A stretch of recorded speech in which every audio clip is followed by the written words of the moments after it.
മസാല ദോശയാണ്. മസാല ദോശ എന്ന് പറയുമ്പോൾ പൊതുവെ സൗത്ത് ഇന്ത്യൻസിനൊക്കെ ഇഷ്ടപ്പെടുന്ന ഒരു ഐറ്റം തന്നെയല്ലേ. പ്രത്യേകിച്ച് മലയാളികളൊക്കെ ഒരുപാട് ഇഷ്ടപ്പെടുന്ന ഒരു ഐറ്റം തന്നെയാണ്. അപ്പൊ നമുക്കിത് എങ്ങനെയാണ് നല്ല ടേസ്റ്റി ആയിട്ട് അതുപോലെ തന്നെ നല്ല ക്രിസ്പി ആയിട്ട് തയ്യാറാക്കണേന്ന് നോക്കാം. അപ്പൊ നമുക്ക് മസാല ദോശ തയ്യാറാക്കാൻ തുടങ്ങാം. അതിന് വേണ്ടിയിട്ട് ഞാനിവിടെ എടുത്തിരിക്കുന്നത് ഇഡ്ഡലി റൈസ് ആണ്. ഇഡ്ഡലി റൈസ് ഞാൻ എടുത്തിരിക്കുന്നത് 250 ml കപ്പിൽ 3 കപ്പാണ് കേട്ടോ. ഇഡ്ഡലി റൈസ് എന്ന് പറയുമ്പോൾ ഇതുപോലെ കുറച്ച് വണ്ണമുള്ള റൈസ്. നിങ്ങൾക്ക് ഇതിന് വേണ്ടിയിട്ട് സാധാരണ പച്ചരിയില്ലേ, അതായത് ദോശ റൈസ് എന്നൊക്കെ പറഞ്ഞ് കിട്ടുന്ന റൈസ് വേണമെന്നുണ്ടെങ്കിൽ ഉപയോഗിക്കാം. പക്ഷേ ചില റൈസ് എടുക്കുമ്പോൾ അതിന് സ്റ്റാർച്ച് കൂടുതലായിരിക്കും. അപ്പോൾ ദോശ അങ്ങോട്ട് അത്ര നന്നായിട്ട് വരാറില്ല. അതിന് ഞാൻ ഇഡ്ഡലി റൈസ് എടുക്കാൻ പറയണത്. പിന്നെ നിങ്ങൾ സ്ഥിരമായിട്ട് ഉപയോഗിക്കുന്ന അരിയൊക്കെ ഉണ്ടെന്നുണ്ടെങ്കിൽ അത് ഉപയോഗിക്കാം. പിന്നെ നമുക്ക് വേണ്ടത് 1.5 ടീസ്പൂൺ ഉലുവയാണ്. ഉലുവയുടെ അളവ് കൂടി പോരുത് കേട്ടോ. പിന്നെ ഞാനിവിടെ എടുത്തിരിക്കുന്നത് അവിലാണ്. സാധാരണ അവിൽ 1/4 കപ്പ്. എല്ലാം ഞാൻ ഈ പറഞ്ഞ 250 ml കപ്പിൻ്റെ അളവിലാണ് എടുത്തിരിക്കുന്നത് കേട്ടോ, 1/4 കപ്പ്. പിന്നെ നമുക്ക് വേണ്ടത് 1/4 കപ്പ് ഉഴുന്ന്. ഞാനിവിടെ മുഴുവനോട് കൂടി ഉഴുന്നാണ് എടുത്തിരിക്കുന്നത്. ഇനി ഇതെല്ലാം നമുക്ക് കഴുകിയെടുക്കാം. ഞാൻ ഈ ഉലുവ അരിയുടെ കൂടെ ഇട്ട് കൊടുക്കണം. ബാക്കിയെല്ലാം സെപ്പറേറ്റ് ആയിട്ട് തന്നെയാണ് ഞാൻ സോക്ക് ചെയ്തെടുക്കുന്നത്. അതിപ്പോൾ എങ്ങനെ വേണമെന്നുണ്ടെങ്കിൽ ചെയ്യാം, കുഴപ്പമൊന്നുമില്ല. അവിലും ഒന്ന് കഴുകിയെടുക്കുക. എന്തെങ്കിലും പൊടിയൊക്കെ ഉണ്ടെന്നുണ്ടെങ്കിൽ പോയിക്കോട്ടെ. ഇതെല്ലാം നമുക്കൊരു 3 മണിക്കൂർ വെള്ളത്തിൽ കുതിർത്തിയെടുക്കുക. ഇത് കഴുകിയെടുത്തതിന് ശേഷം മതി. അവിൽ പക്ഷേ 3 മണിക്കൂറൊന്നും കുതിർത്തിയെടുക്കേണ്ട ആവശ്യമില്ല, പെട്ടെന്ന് തന്നെ സോക്കായിട്ട് വരും. പക്ഷേ പിന്നെ നമ്മൾ ആ സമയത്ത് കുതിർത്തിയെടുക്കാൻ മറന്നു പോയി കഴിഞ്ഞാൽ അത് കാരണമാണ് ഞാനിപ്പോൾ തന്നെ കുതിർത്തിയെടുക്കണത് കേട്ടോ. ഞാനിതൊന്ന് കഴുകിയെടുത്ത് കൊണ്ടുവരാം. ഇപ്പം ഞാൻ അരിയും ഉലുവയും കൂടി ചേർത്തതും പിന്നെ അവിലും ഉഴുന്നും എല്ലാം നന്നായിട്ട് തന്നെ കഴുകിയെടുത്തിട്ടുണ്ട്. ഇനി നമുക്ക് ഇതിലേക്ക് എല്ലാത്തിലേക്കും വെള്ളം ഒഴിച്ചു കൊടുക്കാം. വെള്ളം ഒഴിച്ചു കൊടുക്കുമ്പോൾ നന്നായിട്ട് തന്നെ ഒഴിക്കാം. കാരണം അരിയും ഉഴുന്നൊക്കെ സോക്കായിട്ട് വരുമ്പോൾ നന്നായിട്ട് തന്നെ വീർത്ത് വരുമല്ലോ. ഇനി ഇത് എല്ലാം നന്നായിട്ട് തന്നെ കുതിർന്ന് വരട്ടെ. ഇത് അടച്ച് വെക്കുക. ഒരു 3 മണിക്കൂറിന് ശേഷം നമുക്കിത് അരച്ചെടുക്കാം. അപ്പോൾ 3 മണിക്കൂർ കഴിഞ്ഞു. അരിയും ഉഴുന്നും എല്ലാം തന്നെ സോക്കായിട്ട് വന്നിട്ടുണ്ട്. നമുക്കിനി ഇതൊന്ന് അരച്ചെടുക്കാം. ഒന്നില്ലെങ്കിൽ ഗ്രൈൻഡറിൽ അരച്ചെടുക്കുക, അല്ലാന്നുണ്ടെങ്കിൽ മിക്സിയിലായാലും അരച്ചെടുത്താൽ മതി. ഞാനിപ്പോൾ ഗ്രൈൻഡറിലാണ് അരയ്ക്കണത്. ആദ്യം ഉഴുന്നിട്ട് കൊടുക്കുക. മിക്സിയിലാണ് അരയ്ക്കണമെന്നുണ്ടെങ്കിൽ അതിലേക്ക് ഐസ് വാട്ടർ ഒഴിച്ചിട്ട് അരയ്ക്കുക, അല്ലാന്നുണ്ടെങ്കിൽ ചൂടാവാൻ സാധ്യതയുണ്ട് കേട്ടോ. അപ്പോൾ അത് പ്രത്യേകം ശ്രദ്ധിക്കുക. ഞാനിപ്പോൾ എല്ലാ ഉഴുന്നും ഇതിലേക്ക് ഇട്ട് കൊടുത്തിട്ടുണ്ട്. ഇനി അവിൽ കുതിർത്തിയതും ഞാൻ ഇതിലേക്ക് തന്നെയാണ് ഇട്ട് കൊടുക്കുന്നത്. അവിൽ നല്ല സോഫ്റ്റ് ആയിട്ട് തന്നെ വന്നിട്ടുണ്ട്, കാരണം ഒരുപാട് സമയം കുതിർത്തിയല്ലോ. ഇനി ഇതിലേക്ക് ആവശ്യത്തിന് വെള്ളം ഒഴിച്ചിട്ട് നമുക്കിതൊന്ന് അരച്ചെടുക്കാം. കുറേശ്ശെ ഒഴിച്ചാൽ മതി, ഒരുപാട് വെള്ളം ആദ്യം തന്നെ ഒഴിക്കണ്ട കേട്ടോ. ഇനി ഇത് നന്നായിട്ട് തന്നെ ഒന്ന് അരഞ്ഞ് വരട്ടെ. ഇടയ്ക്ക് വേണമെന്നുണ്ടെങ്കിൽ വെള്ളം ഒഴിച്ചു കൊടുക്കാം കേട്ടോ. ഇപ്പം ഇത് നന്നായിട്ട് തന്നെ അരഞ്ഞ് വന്നിട്ടുണ്ട്. ഉഴുന്നൊക്കെ കണ്ടില്ലേ, നന്നായിട്ട് തന്നെ പൊങ്ങി വന്നിട്ടുണ്ട്. ഉഴുന്ന് നല്ലപോലെ തന്നെ അരയണം കേട്ടോ. ഇനി നമുക്കിത് ഈ പാത്രത്തിലേക്ക് ഇട്ട് കൊടുക്കാം.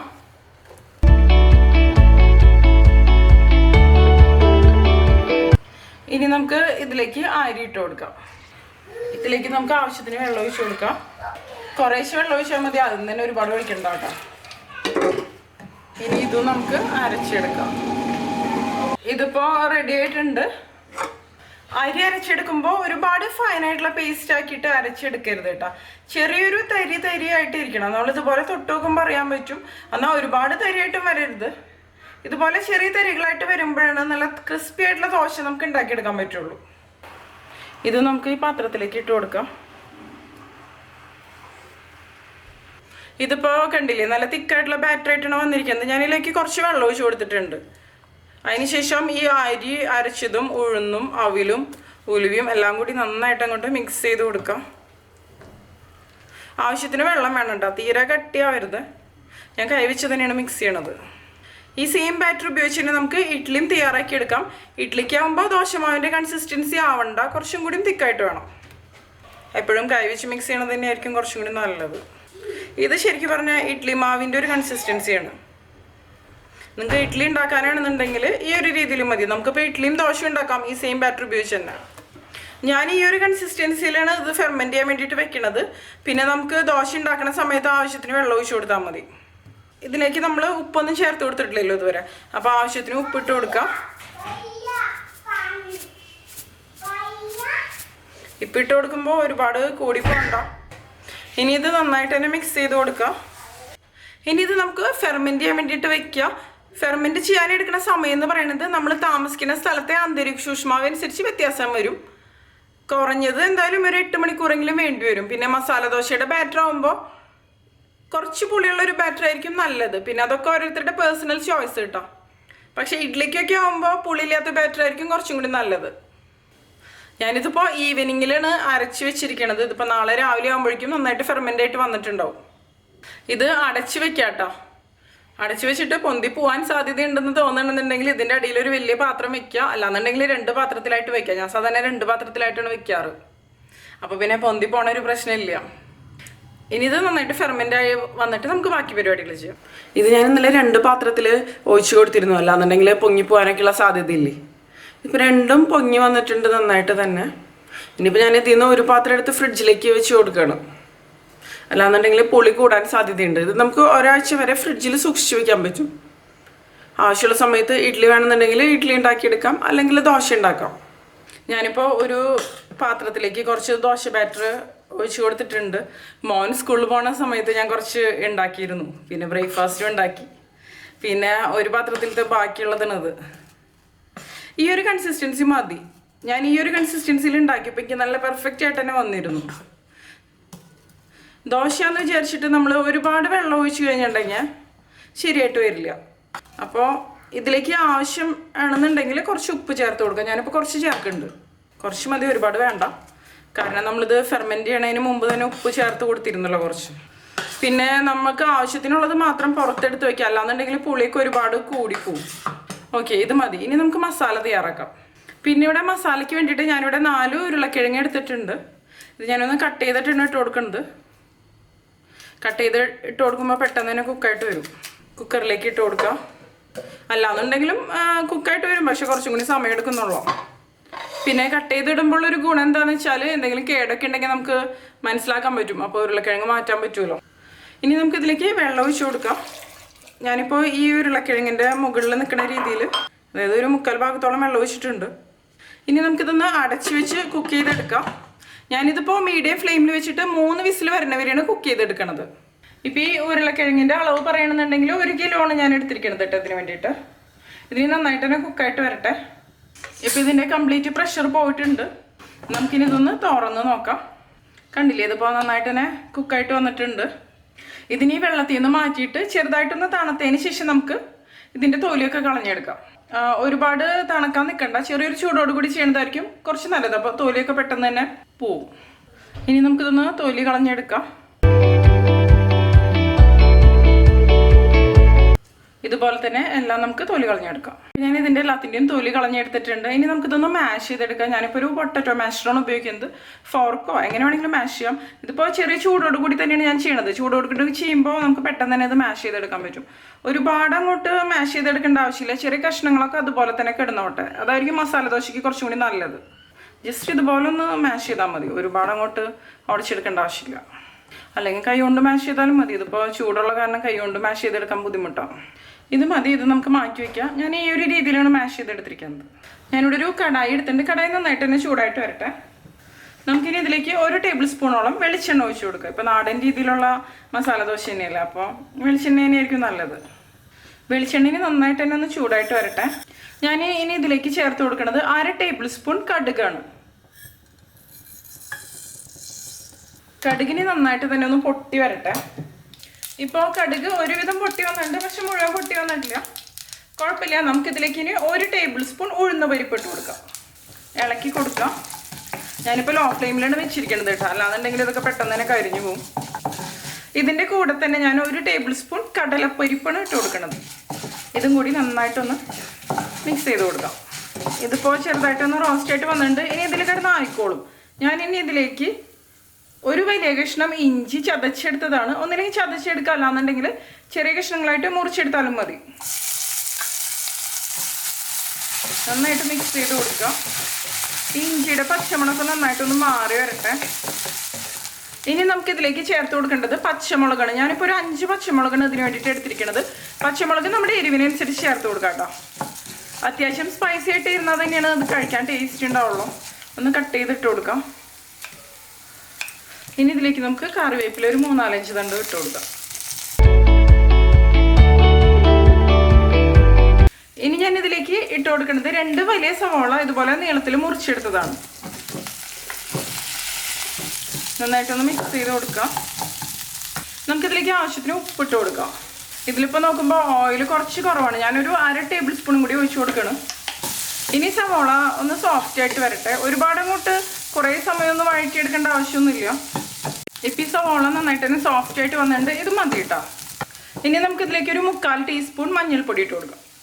ഇനി ഈ മഞ്ഞൾപ്പൊടിയുടെ പച്ചമണം നന്നായിട്ടൊന്ന് മാറട്ടെ. കുറച്ച് സമയം ഇളക്കി കൊടുക്കാം കേട്ടോ.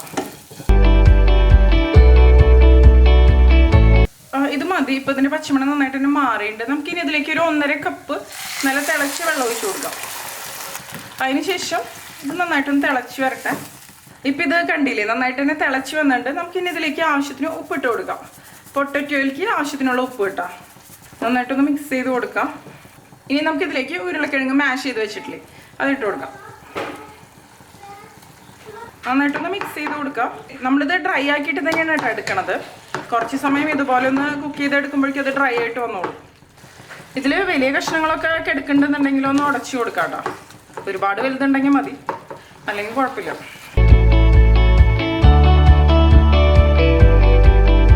എനിക്ക് ടേസ്റ്റ് ചെയ്ത് നോക്കിയപ്പോൾ എല്ലാ ടേസ്റ്റും നല്ല കറക്റ്റ് ആയിട്ട് തന്നെയാണ് തോന്നുന്നത്. ഞാനിനി ഫ്ലെയിം ഓഫ് ചെയ്ത് കൊടുക്കുകയാണ്.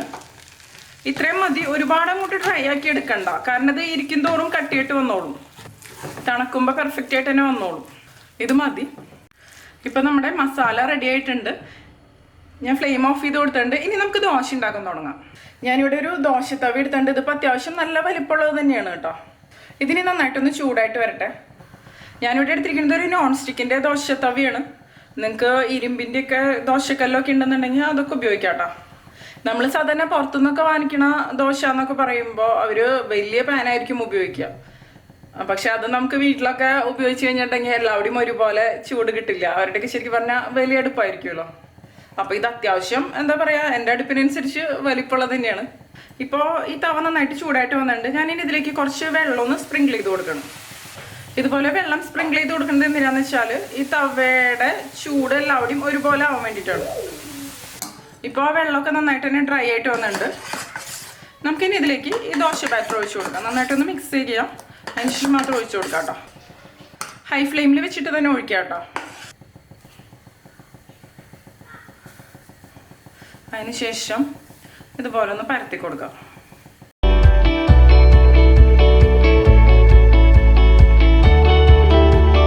ഇനി ഇതൊന്ന് നന്നായിട്ടൊന്ന് ഡ്രൈ ആയിട്ട് വരട്ടെ. നമുക്കിപ്പോൾ നല്ല തിന്നായിട്ട് പരത്തണം എന്നുണ്ടെങ്കിൽ അങ്ങനെ ചെയ്യാം കേട്ടോ. ഇതിപ്പോൾ ഒന്ന് ഡ്രൈ ആയിട്ട് വന്നിട്ടുണ്ട്. ഇനി നമുക്കിതിലേക്ക് എള്ളെണ്ണ ഒഴിച്ചു കൊടുക്കാം. ദോശ ഉണ്ടാക്കുമ്പോൾ എപ്പോഴും എള്ളെണ്ണ തന്നെയാണ് നല്ലത്. ദോശയ്ക്ക് നല്ലൊരു ടേസ്റ്റും വരും, അതുപോലെ തന്നെ നല്ല ക്രിസ്പി ആയിട്ടും വരും. എല്ലായിടത്തേക്കും ഒന്ന് സ്പ്രെഡ് ചെയ്ത് കൊടുക്കാം. ഇനി ഞാനിതൊരു ലോ ഫ്ലെയിമിലേക്ക് വെച്ച് കൊടുക്കണം. കാരണം എന്താണെന്ന് വെച്ചാൽ നമ്മളിത് ഫ്ലെയിം കൂട്ടി വെച്ച് കഴിഞ്ഞിട്ടുണ്ടെങ്കിൽ പെട്ടെന്ന് തന്നെ ഇതിൻ്റെ നടുഭാഗമൊക്കെ ഒന്ന് എന്താ പറയുക കളർ ചേഞ്ച് ആവും. കാരണം ഇത് എന്താ പറയുക എല്ലാവരുടെയും ഒരുപോലെ ചൂട് കിട്ടാത്ത കാരണമാണ്. കുറച്ച് സമയം എടുക്കും ഇത് നന്നായിട്ട് ക്രിസ്പി ആയിട്ട് വരാൻ. ഇനി ഇതിൻ്റെ വശങ്ങളിൽ നിന്നൊക്കെ ഒന്ന് വിടിയിച്ച് കൊടുക്കുക. തന്നെ വിട്ട് വരും, എടുക്കാൻ വലിയ ബുദ്ധിമുട്ടൊന്നുമില്ല. കണ്ടില്ലേ, നല്ലൊരു ഗോൾഡൻ ഷെയ്ഡ് വന്നിട്ടുണ്ട് ബാക്ക് സൈഡ്. ഇതുപോലെ വരണം. ഇതുപോലെ എല്ലാ ഭാഗത്തുനിന്നും ഒന്ന് വിടിയിച്ച് കൊടുക്കുക. ഇത് മൊത്തത്തിൽ ഞാൻ വിടിയിച്ച് കൊടുത്തിട്ടുണ്ട്. മസാല ദോശ മറിച്ചിടേണ്ട ആവശ്യമൊന്നുമില്ല. ഞാനിനി ഇതിലേക്ക് ഇതിൻ്റെ ഉള്ളിലേക്ക് കുറച്ച് മസാല വെച്ച് കൊടുക്കണം. എത്ര വേണമെന്ന് വെച്ചാൽ അതിനനുസരിച്ച് നമുക്ക് വെച്ച് കൊടുക്കാം കേട്ടോ. ഓക്കെ, ഞാനിപ്പോൾ ഇത്രേ വെക്കണുള്ളൂ. അതിന് ശേഷം ഇത് നമുക്കൊന്ന് കണ്ടില്ലേ, ഇപ്പം നമ്മുടെ മസാല ദോശ റെഡി ആയിട്ടുണ്ട്. ഞാൻ ഈ ദോശ തവ നന്നായിട്ടൊന്ന് തുടച്ചെടുത്തിട്ടുണ്ട്. ഇരുമ്പിൻ്റെ തവയൊക്കെയാണ് ഉപയോഗിക്കണമെന്നുണ്ടെങ്കിൽ കുറച്ച് ഓയിൽ ആദ്യം ഒന്ന് സ്പ്രെഡ് ചെയ്ത് കൊടുക്കാം. അല്ലാന്നുണ്ടെങ്കിൽ ഒട്ടി പിടിക്കാനൊക്കെ സാധ്യതയുണ്ട്. ഇനി നമുക്ക് അടുത്ത ദോശ ഉണ്ടാക്കിയെടുക്കാം.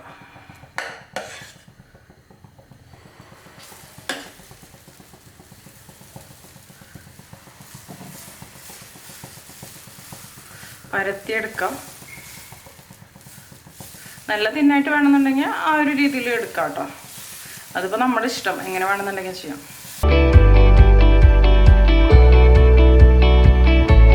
ഇതിപ്പോൾ അത്യാവശ്യം നല്ല തിന്ന് തന്നെയാണ്.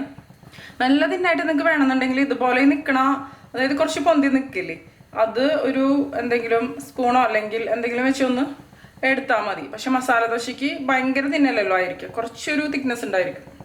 നെയ്യ് വേണമെന്നുണ്ടെങ്കിൽ നെയ്യ് ഉപയോഗിക്കാം, പക്ഷെ സാധാരണ മസാല ദോശയ്ക്ക് എണ്ണ തന്നെയാണല്ലോ ഉപയോഗിക്കാം. ലോ ഫ്ലെയിമിൽ വെച്ച് കുറച്ച് സമയം നമ്മളിത് ക്രിസ്പി ആക്കി എടുക്കുമ്പോഴാണ് അതിൻ്റെ ബാക്ക് സൈഡ് നല്ലൊരു ഗോൾഡൻ ഷെയ്ഡ് കിട്ടുള്ളൂ. ഇവിടെ ക്രിസ്പി ദോശയ്ക്ക് നല്ല ഡിമാൻഡാണ്, മോനൊക്കെ ഭയങ്കര ഇഷ്ടമാണ്. അപ്പോൾ ആദ്യം ഉണ്ടാക്കിയത് ഞാൻ മോന് കൊടുത്തു. എനിക്ക് ഈ ദോശത്തവ നല്ല ഇഷ്ടപ്പെട്ടു, കാരണം നല്ല പെർഫെക്റ്റ് ആയിട്ട് തിന്നായിട്ടുള്ള ദോശ ഉണ്ടാക്കിയെടുക്കാൻ പറ്റുന്നുണ്ട്. അതുപോലെ ദോശ ഉണ്ടാക്കാൻ വേണ്ടിയിട്ട് എടുക്കുമ്പോൾ ഇവിടെ വക്കില്ലാത്ത ടൈപ്പ് തവ ഉപയോഗിക്കാം. അപ്പോൾ നമുക്ക് കുറച്ചും കൂടി വലിയ സൈസിൽ ഉണ്ടാക്കിയെടുക്കാൻ പറ്റും. ഇതിപ്പോൾ കണ്ടില്ലേ, കുക്കായിട്ട് വരുമ്പോൾ ഇവിടെ നിന്ന് വിട്ട് വരുന്നുണ്ട്. ഇതിപ്പോൾ ഗീ റോസ്റ്റ് ആണെന്നുണ്ടെങ്കിൽ ഇതിൽ മസാല വെക്കാതെ പകരം നെയ്യ് ഒഴിച്ചു കൊടുക്കുക, എണ്ണയ്ക്ക് പകരം. അത്ര വ്യത്യാസമുള്ളൂ, കാരണം നല്ല ക്രിസ്പി ആയിട്ട് തന്നെ വരുന്നുണ്ട്. ഞാനിതിപ്പോൾ ഇങ്ങനെ മാറ്റി വെച്ച് കൊടുക്കുകയാണ്, എന്നാലാണ് എല്ലാ ഭാഗത്തും ഒരുപോലെ വരുന്നുള്ളൂ. ഇത് തവയ്ക്ക് വലിപ്പം കൂടുതലുള്ള കാരണമാണ്, പക്ഷേ എൻ്റെ ബർണർ വലിയ ബർണർ തന്നെയാണ്. കണ്ടില്ലേ, ഇവിടെ നല്ല ഗോൾഡൻ ഷെയ്ഡായിട്ട് വരുന്നുണ്ട്. ഇനി നമുക്ക് അടുത്ത ദോശയും ഇതുപോലെ തന്നെ ഉണ്ടാക്കിയെടുക്കാം.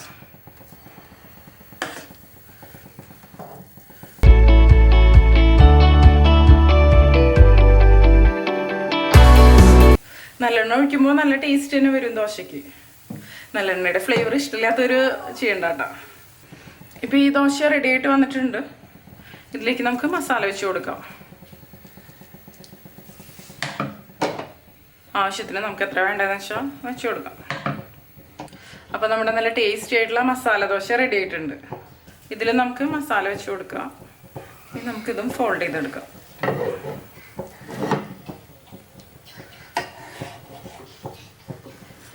കണ്ടില്ലേ, നല്ല അടിപൊളിയായിട്ട് തന്നെ ക്രിസ്പി ആയിട്ട് വന്നിട്ടുണ്ട്.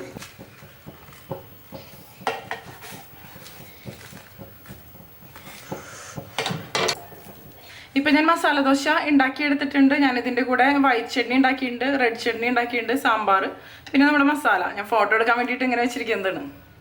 കണ്ടില്ലേ, നല്ല ക്രിസ്പി ആയിട്ട് തന്നെ വന്നിട്ടുണ്ട്. കുറച്ച് വൈറ്റ് ചട്നിയുടെ കൂടെ നമുക്ക് കഴിക്കാം. ശരിക്കും നമ്മൾ പുറത്തുനിന്നൊക്കെ വാങ്ങിക്കുന്ന മസാല ദോശയുടെ പോലെ തന്നെ വന്നിട്ടുണ്ട്. അതിനേക്കാളും ടേസ്റ്റ് കൂടുതലുണ്ടെങ്കിലുള്ളൂ. അപ്പോൾ എല്ലാവരും ട്രൈ ചെയ്ത് നോക്കിയിട്ട് നിങ്ങളുടെ എക്സ്പീരിയൻസ് ഷെയർ ചെയ്തോളൂ കേട്ടോ. നിങ്ങൾക്ക് എൻ്റെ വീഡിയോ ഇഷ്ടമാവുകയാണെങ്കിൽ നിംഷാസ് കിച്ചൻ സബ്സ്ക്രൈബ് ചെയ്തോളൂ കേട്ടോ. സബ്സ്ക്രൈബ് ചെയ്യുമ്പോൾ സബ്സ്ക്രൈബ് ബട്ടൻ്റെ തൊട്ടടുത്ത് തന്നെ ചെറിയൊരു ബെല്ലൈക്കൺ കൂടി കാണാം, അതൊന്ന് എനേബിൾ ചെയ്യുക. അപ്പോഴാണ് ഞാൻ അപ്ലോഡ് ചെയ്യുന്ന വീഡിയോസിൻ്റെ നോട്ടിഫിക്കേഷൻ നിങ്ങൾക്ക് കിട്ടുള്ളൂ കേട്ടോ. പിന്നെ ലൈക്ക് ചെയ്യുക, അതുകൂടാതെ നിങ്ങളുടെ ഫ്രണ്ട്സിനും ഫാമിലിക്കൊക്കെ ഒന്ന് ഷെയർ ചെയ്ത് കൊടുക്കുക. പിന്നെ നിങ്ങളുടെ അഭിപ്രായങ്ങളൊന്ന് കമൻറ്റ് ചെയ്തോളൂ കേട്ടോ. അപ്പം മറ്റൊരു അടിപൊളി റെസിപ്പി ആയിട്ട് നമുക്ക് വീണ്ടും കാണാം.